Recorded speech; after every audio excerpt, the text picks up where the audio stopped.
Deixei o amante dela pagar todas as nossas contas por um ano antes de pedir o divórcio. A manhã em Blue Wack era sempre envolta por uma névoa baixa e o som rítmico dos aspersores de gramado, um cenário que, para qualquer um de fora, representava o ápice do sucesso da classe média americana. Eu me sentava na varanda com minha caneca de café, observando os vizinhos saindo para o trabalho em seus sedãs polidos, enquanto sentia o peso do silêncio que havia se instalado dentro da minha própria casa. Minha vida com Sarah não desmoronou com um estrondo, ela começou a apodrecer pelas bordas, como uma fruta esquecida no fundo da despensa. Sarah e eu estávamos casados há 8 anos. Eu, um arquiteto de sistemas que passava horas decifrando códigos nas Quiline Solutions, e ela, uma gerente de RH na PEAC Logistics que, nos últimos meses, parecia estar perdendo a alma para o trabalho. Pelo menos, era isso que eu queria acreditar. O primeiro sinal não foi um perfume estranho ou um batom no colarinho, isso é coisa de cinema. Na vida real, a traição tem cheiro de horas extras não remuneradas e soa como o clique abafado de um celular sendo bloqueado assim que você entra na sala.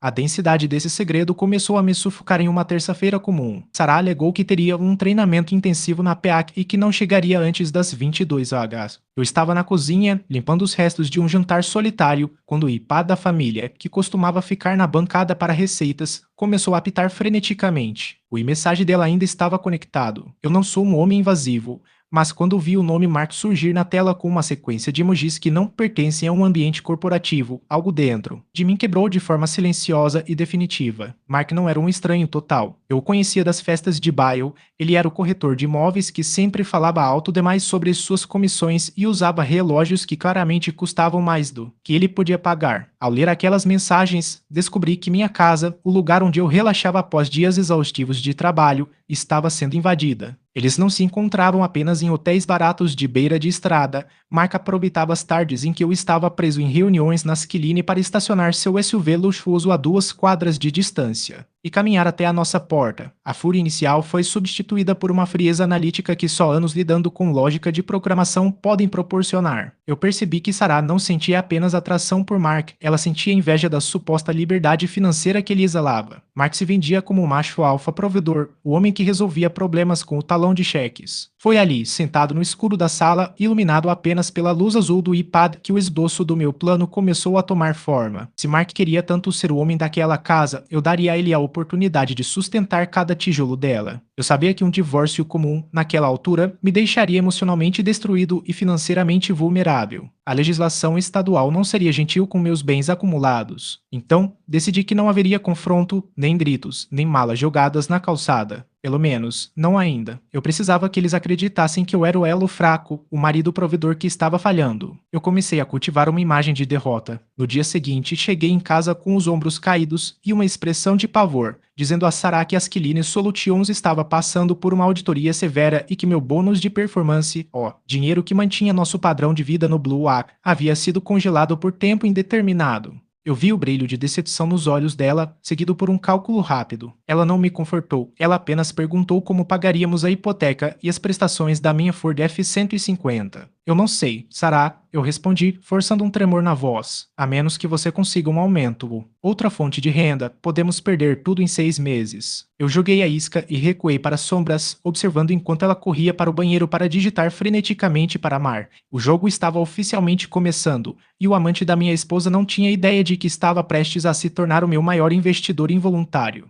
A reação de Sarah à minha suposta ruína financeira foi um espetáculo de pragmatismo frio disfarçado de preocupação conjugal. Nas semanas que se seguiram, o ambiente na nossa casa em Blue Wack tornou-se um campo de batalha silencioso, onde cada suspiro dela era uma acusação e cada olhar meu era uma mentira cuidadosamente calculada. Eu observava, através das métricas do nosso roteador, como a frequência das visitas de Mark aumentava. Ele não era apenas o amante agora, em sua mente distorcida pela arrogância. Ele estava se tornando o salvador clandestino de uma mulher presa a um marido incompetente. Eu intensifiquei o teatro da miséria. Deixei contas de luz e avisos de atraso da Associação de Moradores, todos forjados por mim no Photoshop e impressos com um realismo assustador e espalhados pela mesa de carvalho da cozinha. Eu passava as noites no escritório com as luzes apagadas, fingindo estar imerso em planilhas de dívidas, enquanto na verdade eu monitorava, através de um microfone oculto que instalei na base do abajur da sala, as conversas que ela tinha com ele. A voz de Mark, captada pela frequência de rádio, era a personificação da condescendência. Não se preocupe, princesa, ele dizia, o tom carregado de uma autoconfiança tóxica.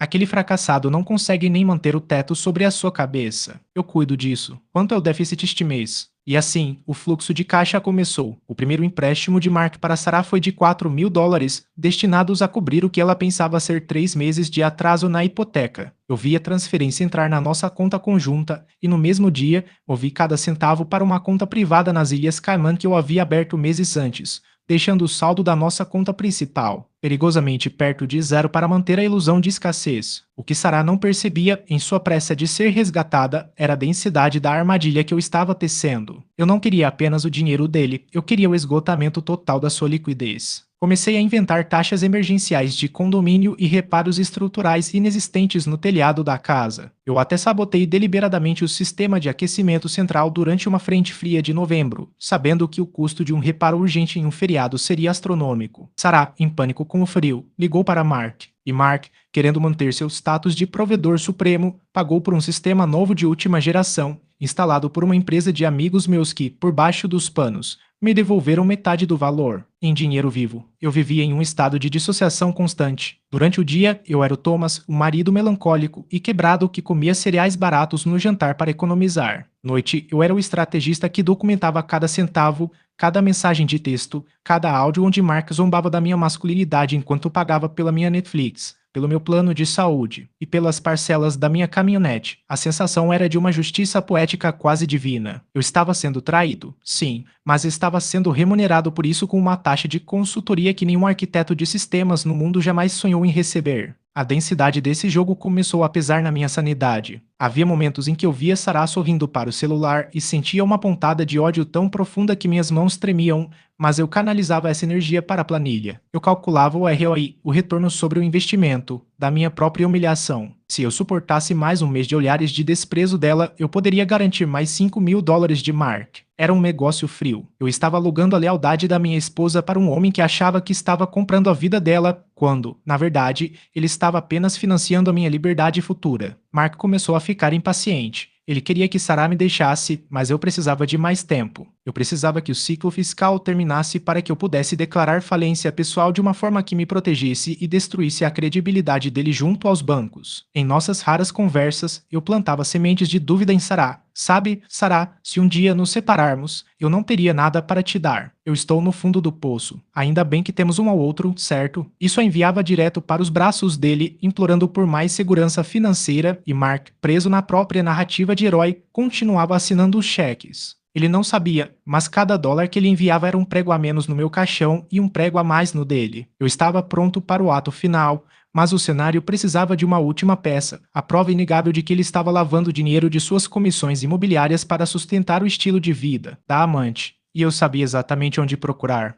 A busca pela peça final do quebra-cabeça me levou aos porões digitais da vida de Mark. Como arquiteto de sistemas, eu sabia que ninguém, por mais arrogante que fosse, movia volumes de dinheiro como ele sem deixar rastros, migalhas de pão em forma de metadados. Aproveitando uma das noites de consultoria de Sarah, instalei um rastreador de pacotes na rede Wi-Fi da nossa casa. Toda vez que Mark se conectava para mostrar a ela suas conquistas no laptop, eu capturava o tráfego. O que descobri foi a cereja no topo de um bolo de vingança que já estava ficando perigosamente alto. Mark estava desviando depósitos de garantia de clientes da sua imobiliária, a Oakwood Realty, para contas pessoais, usando esse capital de giro para financiar a fachada de riqueza que comprava o silêncio e o afeto da minha esposa. Ele não estava apenas me pagando com o próprio dinheiro, ele estava cavando uma cova federal. O inverno em Blue Water chegou com uma agressividade que combinava com o meu estado de espírito. Dezembro trouxe a festa de confraternização da PEAC Logistics, o evento anual onde Sarah costumava brilhar. Eu sabia que Mark estaria lá, orbitando como um predador elegante, fingindo ser apenas um parceiro de negócios da empresa dela. Preparei-me com uma paciência quase monástica. Naquela noite, vesti meu terno mais velho, aquele que parecia um pouco frouxo demais nos ombros, para reforçar a imagem do homem devotado pelo sistema.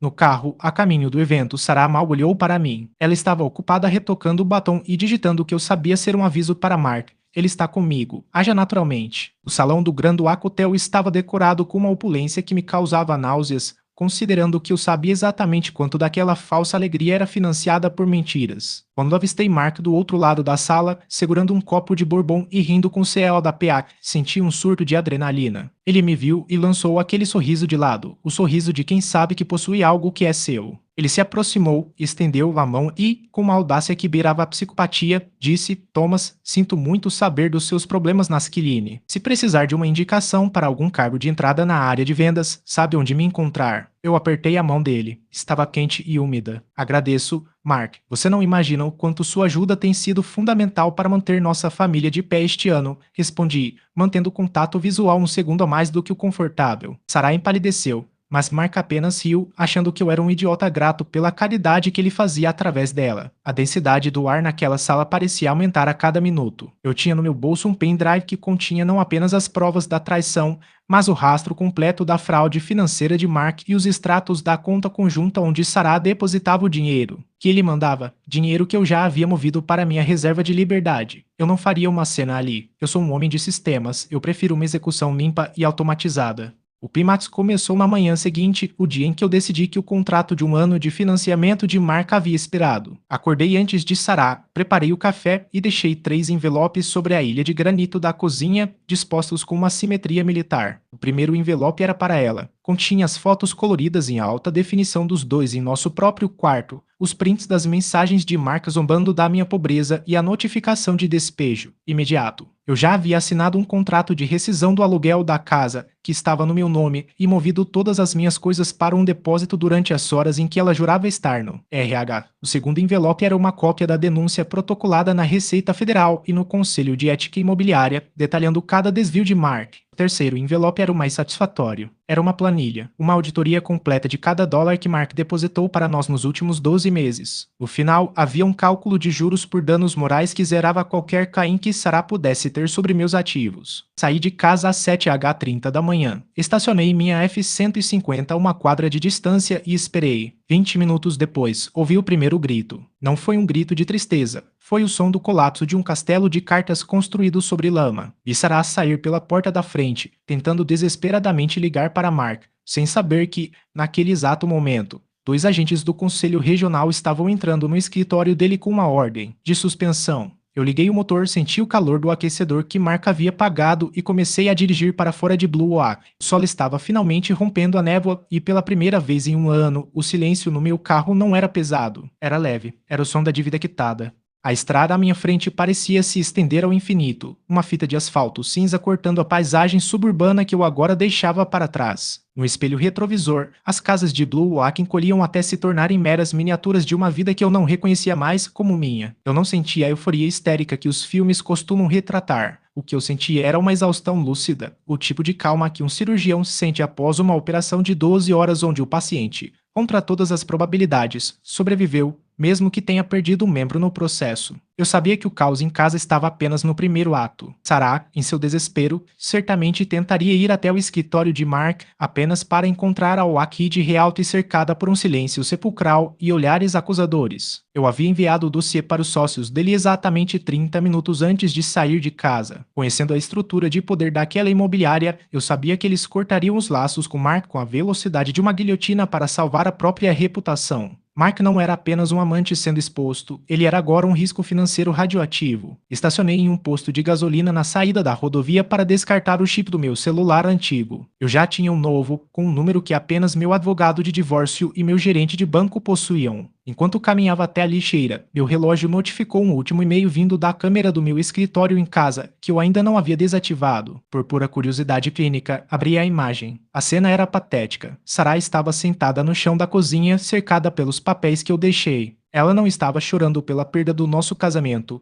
Ela estava em choque, olhando para a planilha que detalhava como cada centavo do homem poderoso que ela escolhera tinha sido drenado para as minhas contas. Ela percebeu, naquele momento, que durante 365 dias ela não foi a cúmplice de uma traição glamourosa, mas sim a ferramenta de uma transação comercial onde ela foi o produto e eu fui o beneficiário. Ela percebeu que Mark nunca pagou pela liberdade dela, ele pagou pela minha saída triunfal. Ao meio-dia cheguei à cabana que meu avô deixara para a família no norte do estado, um lugar que Sarah sempre odiou por ser simples demais. Ali, a densidade do ar era diferente. O cheiro de pinho e a ausência de notificações de Wi-Fi eram o meu prêmio. Abri meu laptop uma última vez para verificar o saldo da conta nas Ilhas Caimã. Os números eram frios, precisos e reconfortantes. O montante era suficiente para eu viver confortavelmente por 3 anos sem tocar em uma linha de código, se eu quisesse. Mark tentou me ligar de um número desconhecido por volta das 15 horas. Imaginei-o em seu escritório sendo esvaziado, ou talvez já na delegacia, tentando usar sua última grama de arrogância para me intimidar. Eu não atendi. Não havia mais nada a dizer. Em sistemas, quando um processo é finalizado e os recursos são desalocados, você não reabre a conexão.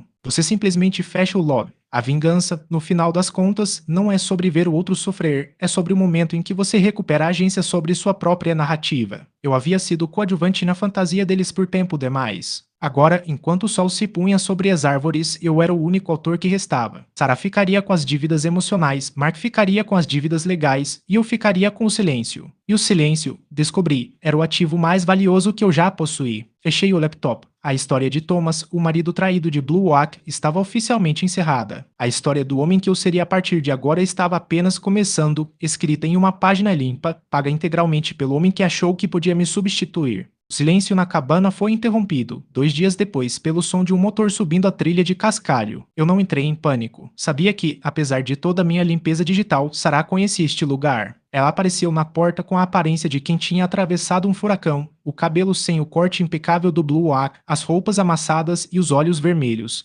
Não de tristeza, mas de uma fúria. Impotente, ela não gritou de imediato. Ela apenas me encarou, segurando a planilha que eu deixara na cozinha. Você é um monstro, Thomas, ela sussurrou, a voz falhando. Você nos usou. Você assistiu a tudo, aceitou o dinheiro dele e nos deixou cavar nossa própria cova. Eu continuei sentado na poltrona de couro, terminando de limpar uma das velhas ferramentas de marcenaria do meu avô. Eu não usei ninguém, Sarah, respondi, sem alterar o tom de voz. Eu apenas apliquei a lógica do mercado que você tanto admira. Mark queria comprar uma vida que não pertencia a ele. Você queria vender uma lealdade que já não existia. Eu fui apenas o corretor dessa transação. E como todo bom corretor, eu cobrei minha comissão. O confronto durou horas, um ciclo exaustivo de negação e culpa. Ela tentou dizer que o dinheiro de Mark era propriedade do casal. Tentou ameaçar com advogados, até que eu mostrei a ela a última carta na manga. A cláusula de infidelidade que havíamos assinado no nosso acordo pré-nupcial anos atrás, quando ainda éramos jovens e românticos. Com as provas que eu tinha, ela não sairia apenas sem nada, ela sairia devendo as custas processuais. Quando ela finalmente foi embora, devotada pela percepção de que cada um de seus passos no último ano tinha sido previsto por mim,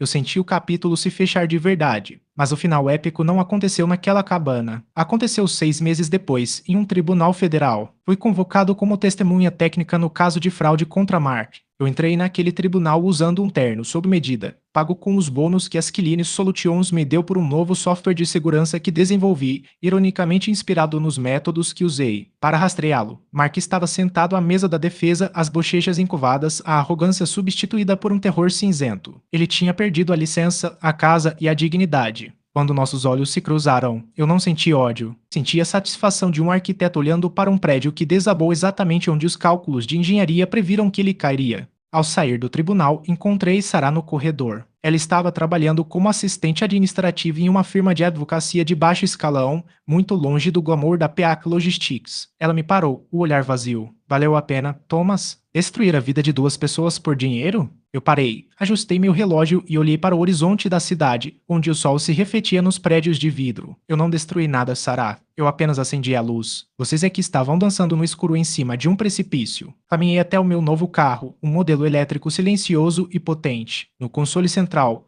um envelope de uma empresa de investimentos confirmava que o capital que veio de Mark havia triplicado em um fundo de alto risco. Eu não precisava mais daquela quantia, então assinei o documento doando o valor integral para um fundo de bolsas de estudo para jovens programadores de baixa renda. O dinheiro de Mark, que ele roubou de famílias honestas para financiar uma traição, agora financiaria o futuro de pessoas que ele desprezava. Essa era a simetria perfeita. Eu liguei o carro e saí do estacionamento. A música que começou a tocar no rádio era leve. Eu não era mais o marido traído ou o arquiteto vingativo. Eu era apenas um homem livre, dirigindo em direção a uma vida onde a única densidade que importava era da minha própria paz. Atrás de mim, os tribunais, as mentiras e o subúrbio de Blue Oak tornaram-se apenas fluido estático em um monitor de bebê que eu finalmente tive a coragem de desligar. O jogo acabou.